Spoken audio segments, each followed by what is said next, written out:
बंधुगण नमस्कार। आज जड़े महान व्यक्ति आमर भारतर स्वाधीनता संग्राम रे झास दे भारत को स्वाधीन करिथवा सही व्यक्ति अन्य कहीं नुह गांधींकर पटशिष्य रूपे कार्य करुथिवा से होचंते सरदार वल्लभ भाई पटेल। आज मध्य तांकर जन्मदिन जन्मतिथि से 31 अक्टोबर 1875 मसीह जन्मग्रहण करते से 15 डिसेम्बर 1950 मसीह मृत्युवरण करथिले। एही जीवन काल मध्यरे तांकर शिक्षा शेष होला परे गांधी का आदर्श रे अनुप्राणित है से भारत स्वाधीनता संग्राम रे झास देथिले। तांको लोह मानव भावे समस्ते कहते सरदार वल्लभ भाई पटेल ना जदि आपण शुणिबे निश्चित भावे शरीर एक कंपन सृष्टि हम।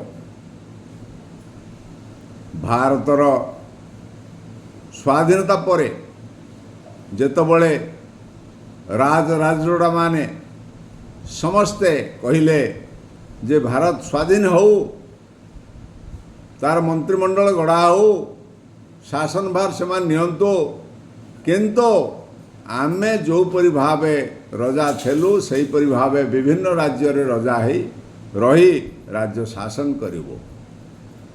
यह किंतु एक गणतंत्र राष्ट्र रे अशोभनीय चिंताधारा बोली महात्मा गांधी जवाहरलाल नेहरू एवं सरदार वल्लभ भाई पटेल अन्य समस्त बंधु जो माने भारतर स्वाधीनता पाई निज को आत्मबलिदान देइचंते समस्त चिंतित हो पड़ते। यही समय रे सरदार पटेल एक सूक्ष्म बुद्धि प्रयोग करी यार समाधान करथिले।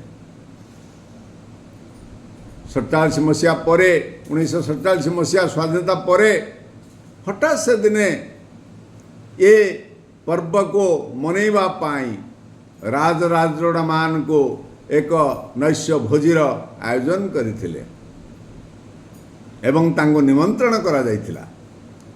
समस्ते आनंदर सह आसीथिले एवं नैश्य भोजीरे समस्ते बसी भाग नहीं निजर निजे निजे नैश्य भोजी को भल भाव उपभोग अनुभव करथिले एवं समस्त कार्य समापन परे जेतबळे बाहरंते बाहर 2 जण बंदूकधारी ठिया होइथिले।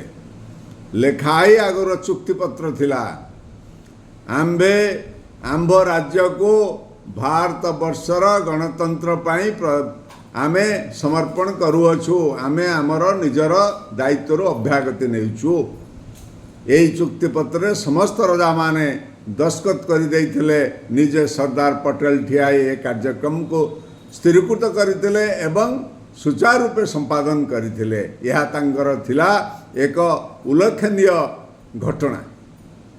यह जा फल कि आमे स्वाधीन भारतर गणतंत्र को प्रतिष्ठा करिबारे आउ आमर नेतृमंडलींकर कौन असुविधा रहिला नाही।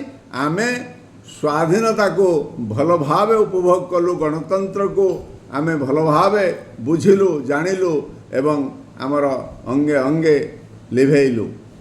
यह थिला सरदार पटेलंकर अवदान। एणु आज से महान व्यक्ति पुण्यतिथि रे मु तांको मोर गभीर श्रद्धांजलि जणेवा संगे संगे मु कोटि कोटि नमन करी तांको पाद श्रीचरण जगन्नाथ पाखे प्रार्थना करुचे तांको आत्मार सद्गति हो। जय जगन्नाथ नमस्कार।